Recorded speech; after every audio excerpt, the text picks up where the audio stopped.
ए जी पिया मोर बसले मोतीहारी जिला में। ए जी पिया मोर बसले मोतीहारी जिला में।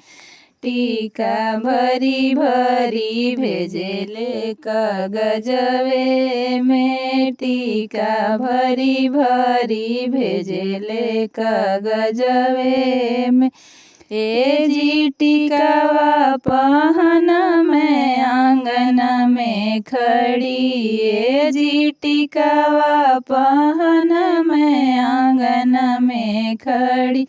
देखो देखो देवर जी मैं कैसी लगी। देखो देखो देवर जी मैं कैसी लगी।